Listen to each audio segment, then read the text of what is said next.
Hi folks. Between the nation of South Korea and Japan, there's an issue that's an irritant to both countries, and it's the comfort woman issue, where the Koreans are claiming that during and before the Second World War, the Japanese forced over 200,000 Korean women into prostitution, making them sexual slaves, calling them comfort women. And the Japanese are saying that is incorrect.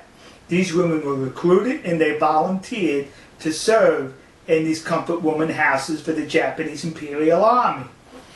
So the issue goes back and forth. Recently there's been some documentation on the internet which was reported to have been a report issued by the United States Army in 1944. The war was still going on in 1944. Where the Army, the United States Army, interviewed some of these comfort women, and it was determined that these comfort women were not forced by the Japanese, but were recruited. Well, looking at the document and the different versions, one can question the legitimacy of that document. That's what I did, kids. I questioned it. So I contacted the National Archives outside of Washington, D.C. I made a telephone call. They advised me to send correspondence. I did. Well, yesterday they replied with this envelope. And in this envelope was the very report that appears on the internet. They authenticated the report, saying that this is an authentic report written in 1944 by the United States Army after they captured comfort women in the Philippines. You notice how I use the word captured and not rescued? Because they were captured. These comfort women were fleeing the advancing American military. They were fleeing with the Japanese. Right behind the Japanese soldiers were these comfort women. They got separated. And when they got separated, they got disoriented and lost, and that's when they were captured and interviewed by the United States Army. Now remember, 1944, there was a war going on, kids, and the Japanese as well as the Americans used anything to their advantage for propaganda purposes.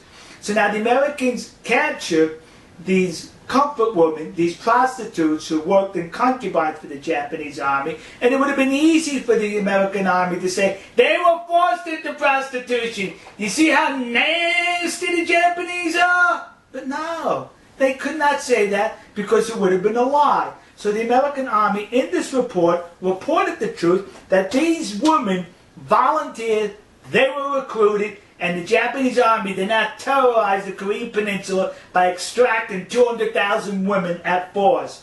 If there was 200,000 comfort women, they were recruited and they were well paid for their services. But what's interesting about this report is, it mentions in this report that these women were not pretty by Japanese or Caucasian standards. They weren't pretty. In other words, the United States Army is saying these women were ugly. That's it, kids. You know, next to the Yasukuni Shrine in Tokyo, there's a war museum. And when you go through the museum, it takes you all the way through Japan's military history, I think from pre-samurai, samurai, Edo, up into World War II. But you know what I did not notice as far as military equipment that I'm sure the Japanese Imperial Army was issued? Was these. How come they didn't issue? They should have issued them 2 of these. Yeah, because I bet those women were so ugly they were 2 baggers. 1 bag you put over the comfort woman, and 1 bag over the Japanese soldier. So in case the comfort woman's bag fell off, you still had your bag on your head. So am I making light of the situation? Yes. Because it's disgusting that people are exploiting this situation for their advantage. This report goes on to mention that the women enjoyed a whole lot of money to where they were able to buy clothes, cosmetics, and other stuff for themselves on their visits into town. Sexual slaves can do that? Sexual slaves make that kind of money? Some women were even allowed to go back home after they paid their debt off. Sexual slaves can do that? Some women were even complaining that their schedule with the Japanese soldiers was too tight, that they were not able to accommodate all the soldiers, and that saddened them that they could not have sex with all the soldiers. Sex slaves feel that way? The report also goes on to mention that these comfort women engaged in sports with the Japanese soldiers. They went on picnics, they went to entertainment, they went to parties with these Japanese soldiers. Sex slaves do that? They were recruited, according to this report, by the United States Army in 1944. So the discussions ended right here. We got proof that they were being recruited and were recruited. Now listen to me. Koreans currently are now plaguing the United States with these memorial statues or plaques dedicated to these comfort women, claiming they were forced into sexual slavery by the Japanese army. You're a liar. That did not happen.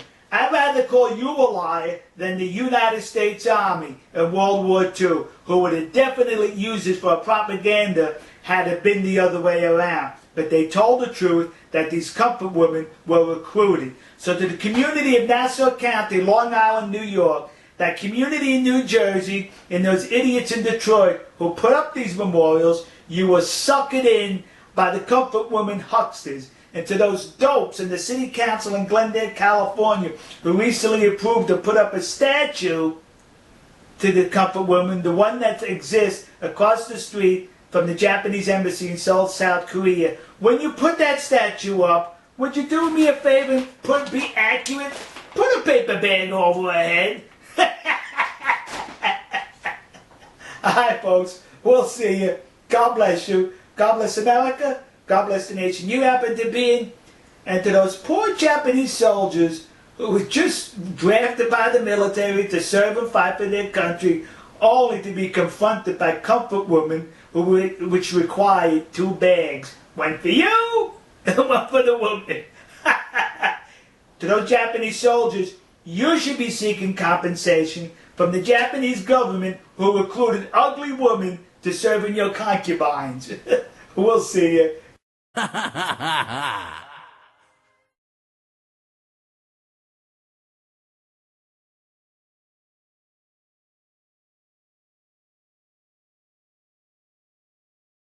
テキサス親父日本事務局では、このオクラホマ州の竜巻による被害者への義援金を募っています。今回は日本人がこの被災者を助ける番です。